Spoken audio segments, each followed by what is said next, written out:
I had to redo the line later after the film was edited. And Fred said to me, we're sitting in a recording studio, and he says, why don't you do it a little more like, why don't you, you're a singer, why don't you sing it? Why don't you sing it? I'm like, huh? I'm like, see you later, band. I'm like, he's like, no. But just give it a little. So I said, see you later, Band-Aid breath. And I was like, oh, I hated that. And I'll go, let's do it again. He goes, no, I love it. So now every time I watch it, I'm like,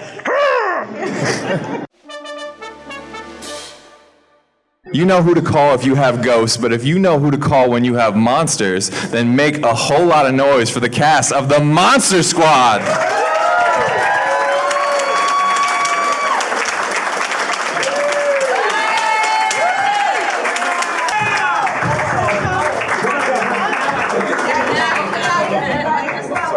No, you're good. Alrighty, guys. I'm going to warm things up just until the audience, is ready to come in there with questions. There's no way to make them feel more loved than to see a bunch of hands going up when we do turn it over to audience questions. But to start things off, I have been obsessed with this movie since I was a wee young lad. So you guys are all major heroes to me. Who were the heroes that, when you guys were growing up, inspired you to get into acting? Jennifer Jason Leigh in Fast Times at Ridgemont. I thought maybe I had a shot if I got into the business. That's a spin-off I want now, Rudy and yeah. Gary Oldman in Sid and Nancy really got me. I like to watch the old film. I always liked the old Hitchcock stuff, and I just thought this might be something I can do. I'm also like a singer, and so the first thing that he did was a show called Kids Incorporated. And then that kind of led me into the rest of the deal, as they say. I'm gonna go with Randolph Mantooth from the paramedic show Emergency. I'm going to go with Spicoli from Fast Times at Ridgemont High, also, which I watched at the age of 3 because my parents had made bad choices. Monster Squad was the very first film I was in, and I got it because of my size and thinness. Which I told was going to be my failure. Ha ha ha! Showed that. Thank you. I think Laurence Olivier was my sort of inspiration in the beginning, and one of the very first films I made when I went to Hollywood, turned out I got to work with him, and that was even more inspirational.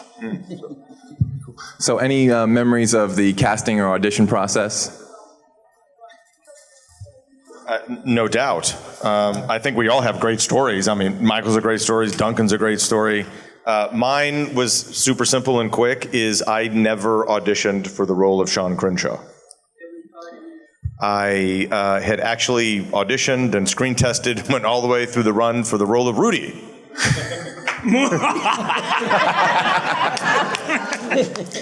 And luckily, after Ryan walked in and murdered his audition and became Rudy in that moment, someone remembered me and said, hey, can we wash the gunk out of his hair and give him some clothes that don't fit too good, and then could he be Sean? And someone said, yeah.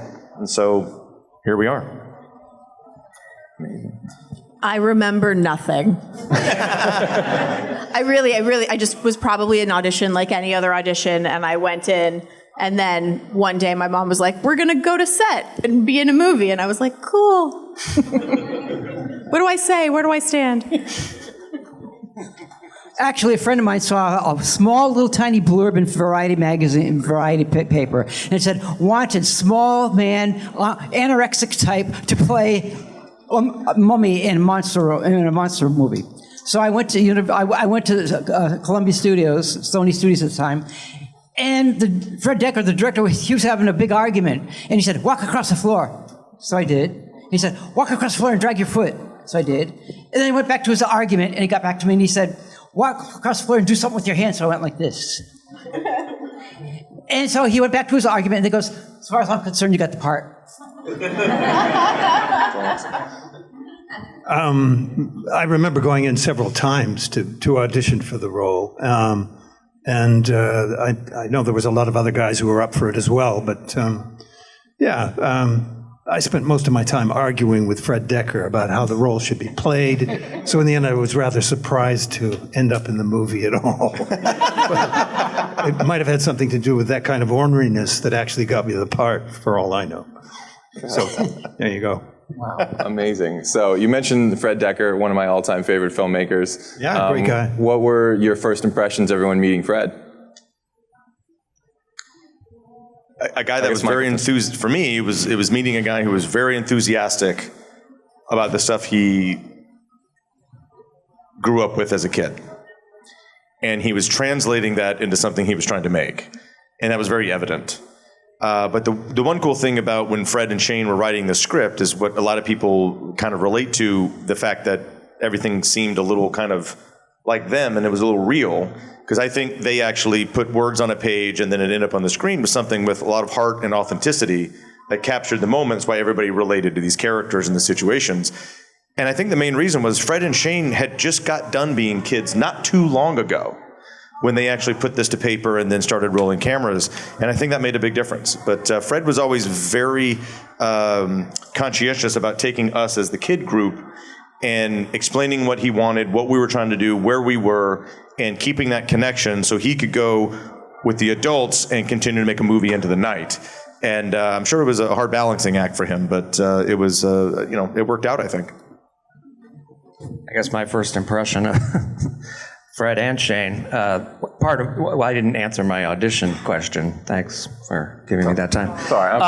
No, feel free now. But it relates. It relates. So I walked in. I basically looked like I did in the film. I was wearing a leather jacket. I had the glasses, and my hair was all spiked up. And I think I had come from shooting an episode of Kids Incorporated, so they just had me in the outfit. Anyway, I sat down right before we did the scene. I asked Shane, had a pack of marbles hanging out of his pocket. I said, "Can I bum one of those?" And Fred's like, "I don't know if this is a good idea." And Shane goes, "Well, we wrote it in the script, so let's just go with it." And I did the scene, and I smoked a cigarette in their office, and then I walked out, and my first thought was, what a couple of dorks. Wow. And I love them dearly. And he became Rudy, like that. Yeah, that was it. I really remember that Fred didn't talk down to us. And I think as a child, you get so used to everyone talking to you like you're an idiot. And so for someone to have a lot of enthusiasm but still treat you like a full and complete person was really cool. I also remember Fred's enthusiasm too. Anytime he did something positive, yes, yes. And it's like, do that a little bit more. And like, yes, yes. And it made me feel so good. And this one time, she was so scared. She was just, how old were you? 3? 5? And she goes, I don't want to look at him. He's too scary. And Fred said, Mike, he said, go up to Ashley and show her your lip. And say, oh, Mikey. Once I said that to her, she calmed right down. And she did her scene like a trooper. And when she screamed, she really screamed with fear. So. Sorry about the ears. No problem. No problem. Well, unlike Ashley's experience with Fred, Fred was always talking up to me for some reason. I don't know why. But yeah, I thought, who's this child who's going to direct this movie, and how's it going to work? And who's the other child who happened to be his friend? And they both wrote it, and it was beautiful. And what I loved about them was, again, their great enthusiasm. And it really carried the day. They were surrounded by a lot of other executive types who were perhaps more experienced, but they were driving the train, and it worked. And here we all are. So do you want to let the audience give a chance to jump in, guys? The room's still a little bit shy. All right. Oh, here we go. Awesome. We got a two-parter, one for everybody and then one for Duncan. For everybody, clearly the movie is inspired by the Universal monsters. So I was curious, who are your favorite Universal monsters? Creature from the Black Lagoon. Nice. Definitely The Bride of Frankenstein. Frankenstein, obviously. The Mummy. Nosferatu. And my question for Duncan is, playing the role of Dracula, clearly there was like a lineage of actors who came before and played that role.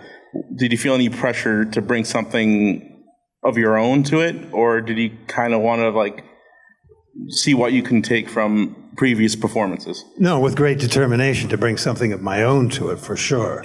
But, respectfully, there were big shoes to fill, with Bela Lugosi and many others who had done wonderful Draculas. And I had to take elements of what they had been given, particularly in terms of stature and costume. And that was all valuable, all food for me, but still had to find my own way through it and to talk to Fred and the powers that be to get some sort of angle on this person, this monster, who wasn't really a monster. He is partly human.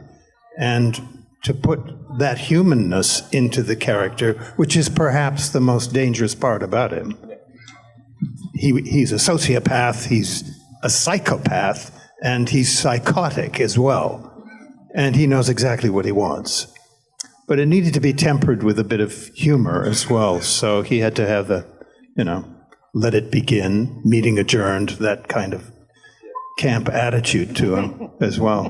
So there you go. We have, I see another hand go up across. There we go.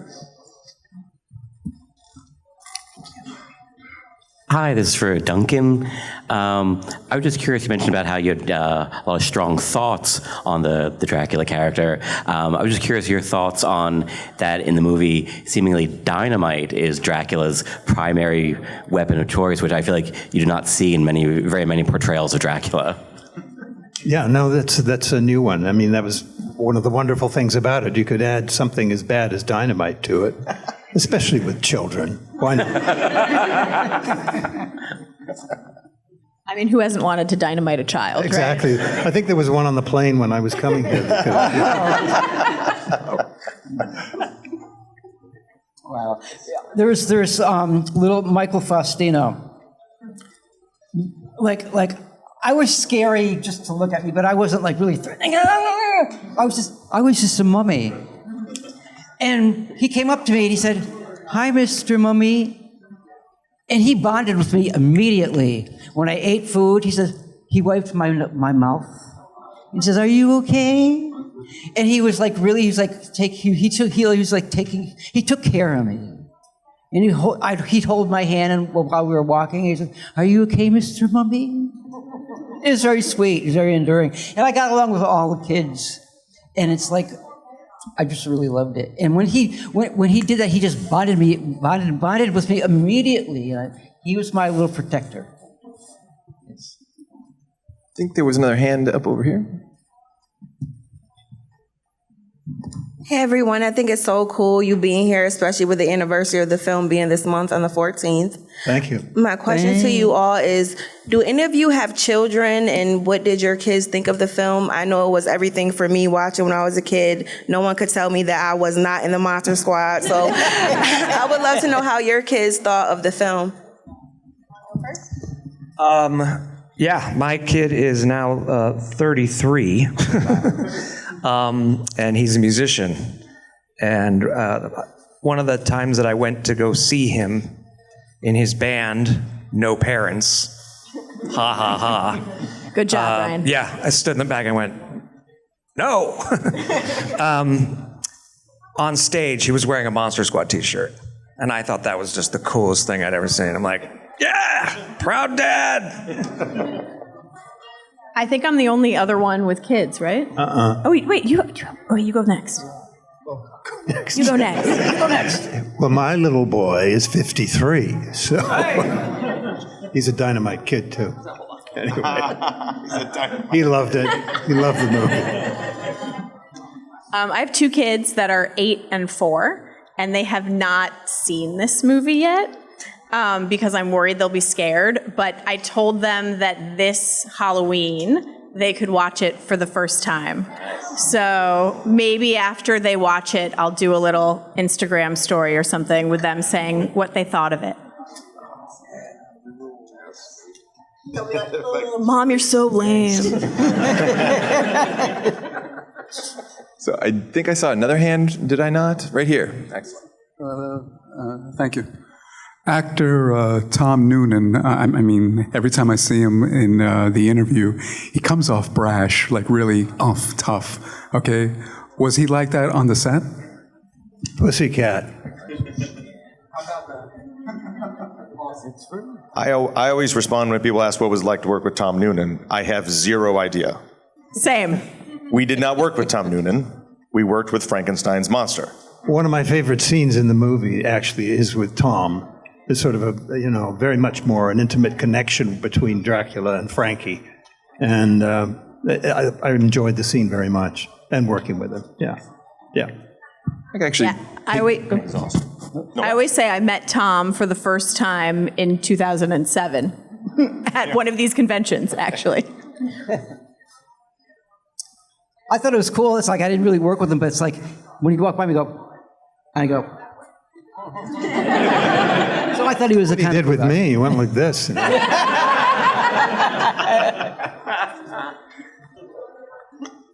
If I could actually piggyback on that a little bit, one of my favorite movie connections is that John Grease played a werewolf not just in Monster Squad, but then again just a year later in Fright Night Part 2. So I was wondering if any of you guys had any stories working with John. I think John, just as a person, but especially as a character actor, might have at least a top 3 resume of like coolest dude, coolest character, nailing it, whether you're Laszlo living in the wall or you're Desperate Man in Monster Squad, or he's got a pretty cool rip going. So yeah, and then he's in White Lotus. He's just fantastic. He's just good. And then he's almost an icon in that whole little own segment that he owns. Oh, definitely. Anyone else? Duncan, you had some scenes with John. Any memories there? No, it's all gone. It's all gone. It's a Joe Biden moment, sorry. Well, I guess it's time to turn it back over to the audience then. Did I see more hands before? All right, well, since there is? Oh, way in the back, with the right shirt on and everything, too. Yeah, hi. What I wanted to ask was that this movie, I've noticed watching it with my kid plenty of times, she pointed it out actually because she's a fan of E.T. too, that it's shot from a child's point of view, the movie. Like, you kind of like, because you're looking up at Frankenstein, you're looking up at Dracula. Like, Fred Decker is quoted as saying, like, you don't ever direct children, like the adult directing the child. Be one of them. Was he like one of them on the set? One of you guys, like a child on the set? I didn't hear the second half. Was he a child on the set? That's what I was mentioning before, is that there was such an easy connection because Fred and Shane, they had just got done being teenagers, not too much prior. I think Fred was 26. Yeah, it was 25 or 26 26, I think, when we shot the movie, but I think they started writing the movie when they were still in college. So they still, and that's why I think why it works. Because it wasn't, some 50-year-old dudes trying to write jokes for kids. And there's some jolly, golly gee willikers and some holy Batmans in there or something. So it worked. Oh, yeah. Oh, and thank you for my childhood. Yeah, right. So if there is an audience question, great.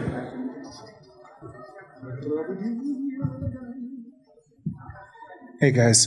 So, piggybacking off of his shirt, Andre, did Stephen King ever reach out to you, ever, with wearing that shirt, the Stephen King rule shirt? It's a good question. No. And that's okay, because Cujo is frightening. No, not really, but I think people have asked, like fans have asked, and he knows about it. He knew there's a shirt about it, and then there's some cool fan art where he's wearing like the own shirt about him.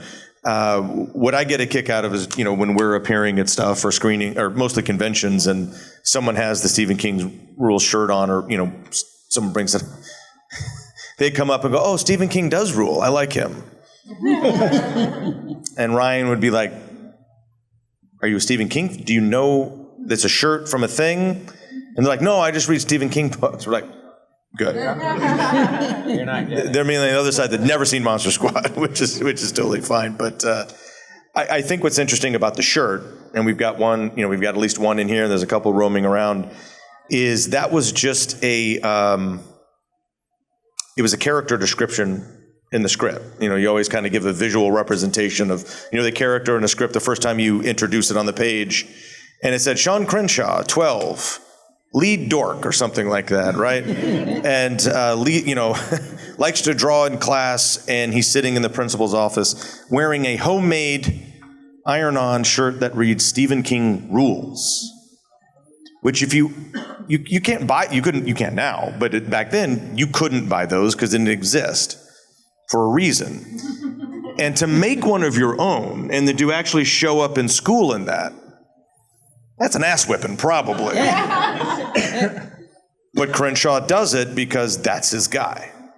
And that's why we have the crew, because we make it work. But for the thing the shirt to become something of an iconography from this movie that has stood from just being a character description. And I guess the costumer was like, I gotta make an iron-on shirt? And they did. And I still have the one I wore on camera. Awesome. So it's pretty cool. And it's this big. It is. It's so cool when you think about the idea that a screenwriter just came out of, Fred and Shane's mind, and they wrote it down, and then them in conjunction with another artist behind the scenes put that vision into reality, and it lives on, is pretty amazing if you think about it. And now it transcended itself. Now there's Stephen King Rules shirts, but then there's then there was a Fred Decker Rules shirt, and then there was, somebody else rules, and then they make their own, and they change the colors, and then there's Wolfman's Got Nards, but in the Stephen King font and things like that, and it just became a thing on its own and built, and that's when you realized something made it to its own level, and then just, like what's in the first Star Trek, when you just descend and just become part of it just went on its own. And it's really cool to see everybody's versions. My favorite version is, it says, Dean Koontz is just okay. I have one more for you guys. Do you have any stories to share with us about Leonardo, scary German guy?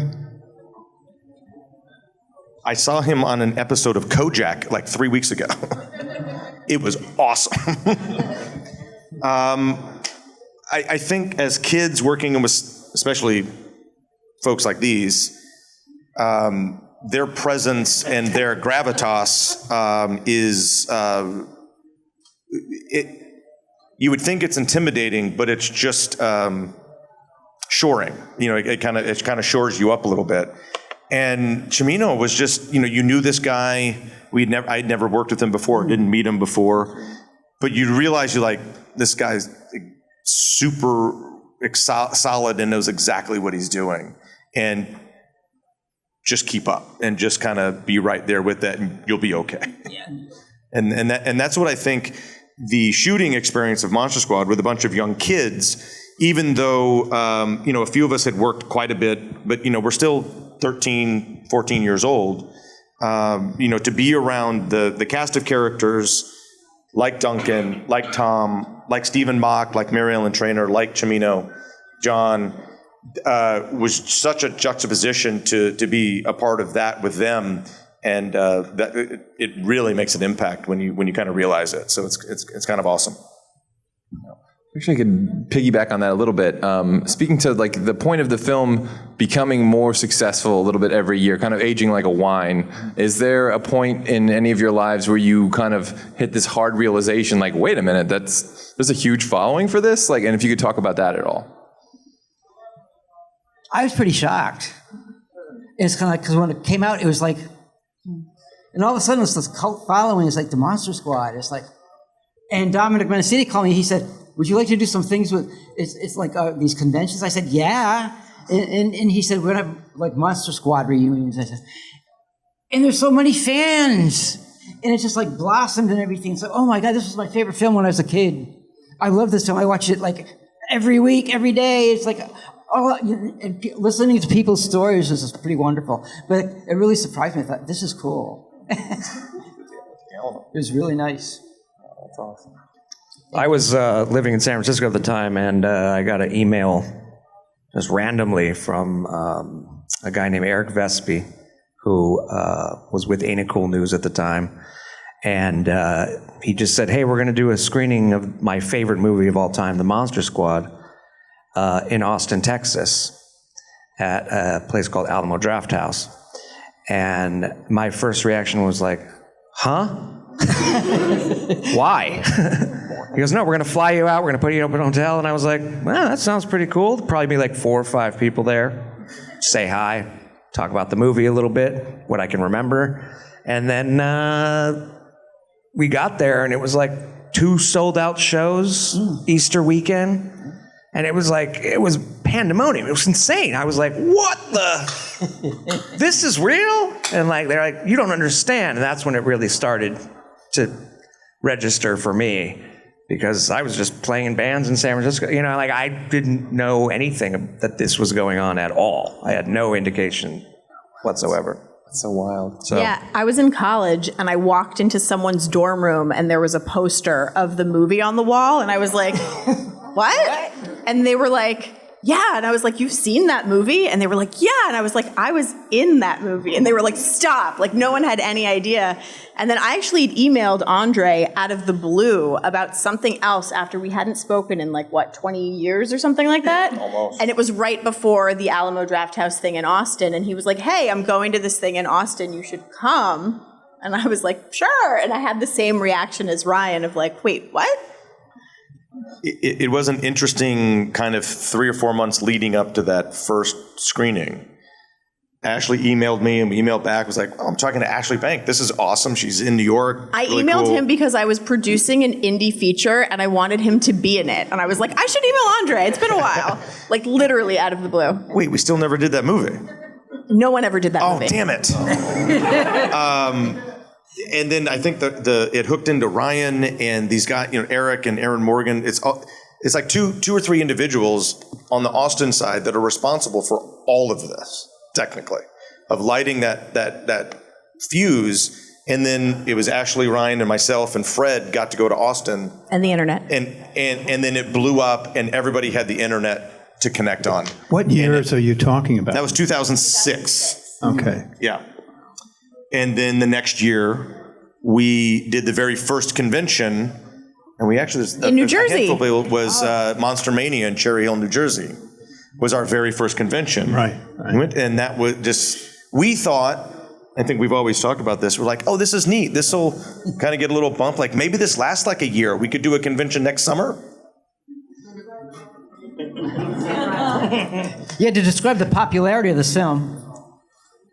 Before he shot me with an arrow, he says this. Will you do it for us, Ryan? Breath. I mean, And this guy said, just online. I said, sure enough, I put Band-Aid breath on Google. It came right up. So I bought it. Because I didn't have any lines in the film, but someone said, is there something related to what you were? And this was related. Totally. I think Michael McKay wearing a Band-Aid breath t-shirt says everything. That's one of the coolest things you could possibly experience. Except on set, I said, see you later, Band-Aid breath.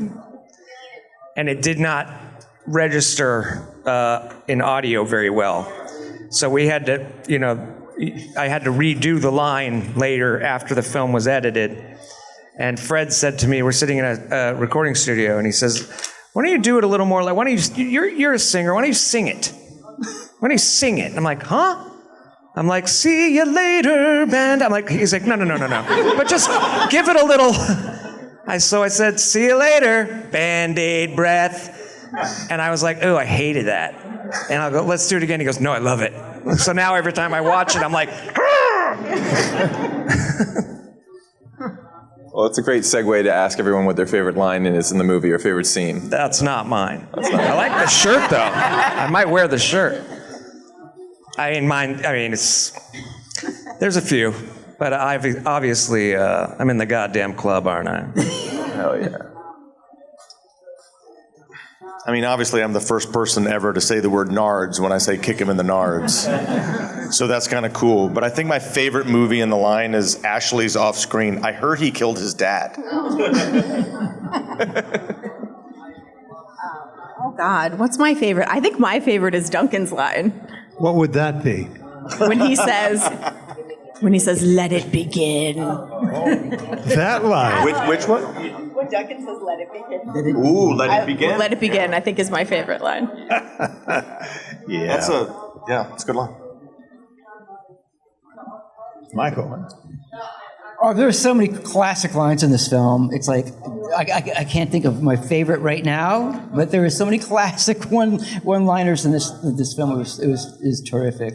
Yeah. Yeah, it's really wonderful. But of course, there is that other line. I'm not sure if anybody knows it. You know it at the back. One guy. You know all the. I think they all know it. They all know. Anyway, yeah, it's a favorite line. On three, collective. 1, 2, 3. Right. That's First, but not the last scream. time someone called me a bitch. Oh yeah. Oh man, gotta have some love for My Name is Horace too. I feel like that is an iconic 80s quote, definitely. The ultimate, right? Yeah. The ultimate, yeah. I will say, though, I actually did not know that line when we filmed, because when we filmed, Duncan did not say that line to me. It was just filmed later after I went home. So the first time I saw that was when I saw the movie.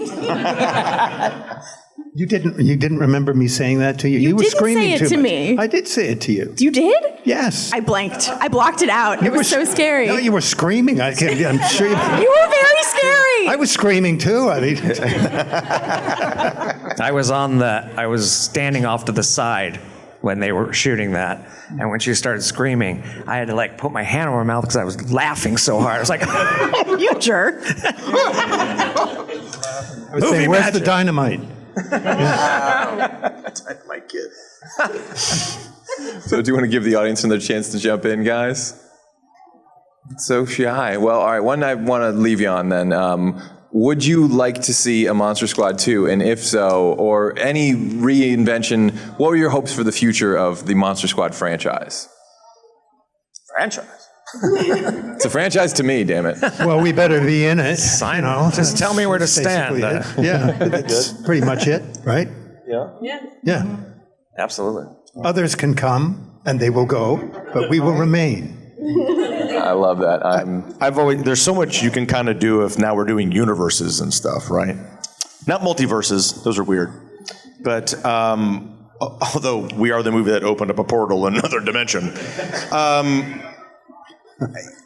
One of my biggest things with this movie is that with the crawl at the end of it says, and they blew it.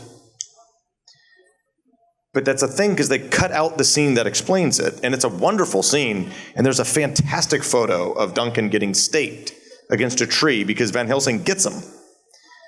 And they put him in a wagon, and they go up to the castle to do the limbo thing and save the 100 years, right? And this is one of the things that is a continuous setup that you don't get the payoff, or you get a series of payoffs that you don't know as setups because they're ripping pages out as we're shooting, or they just deleted a scene after they filmed the movie. And Duncan's Dracula's in the wagon, and they leave this guy to guard the body, and they go up. And then, of course, 3 vampire brides come out of the mist and attack this guy, right? And he's like, oh, shoots one with a crossbow. The other one's on him. He stakes her like that. The other's choking him, and he's kind of flailing. Anybody this remind you of anything? And he's flailing around. His hand finds purchase on a piece of wood. He grabs it, kills her, and he goes, ha, I made it. And of course, we all know in vampire lore, when you unstake a vampire, they come back to life. And so Duncan's a wonderful shot. You know, he's hidden, then he steps up and goes, and then you can just, that's how they blew it. He gets away. They didn't get him. So 2 things. This is why I think everybody's like, why is Dracula so pissed off? I was like, well, he's been walking around for 99.9 years waiting for this moment where it's balanced, where he can get what he needs because he's had to wait 100 years, and we get in his way. That's why he tries to dynamite us. This is where it comes in where I think he gets the dynamite. The story and series I want to see is what was he doing for 100 years? And I think every season is a decade. And we just see Dracula, a la like is always in all the bad shit that's going around in the world because he's a part of it. And then he gets his dynamite from like he swipes it when they're building the Panama Canal or something. I don't know. But I think that would be an awesome series. And Netflix should be all over Duncan to do that. That's right. You should pitch that to Fred. He hated it. He hated it. Well, take my money. That sounds amazing. Yeah. And for everybody else, any? I'm in, anyway. Yeah. I think it's a great idea. All right. I mean, Dracula's public domain, so you could kind of do it anyway. Ooh. Kickstarter starts today. Yeah. Right. All right, guys. Well, I think we have to let them get back to their tables, but I know they have a lot more stories to tell you, so be sure to get over to their tables, get some photo ops, get some autographs, and make some noise for the legends that made the Monster Squad. Thank you.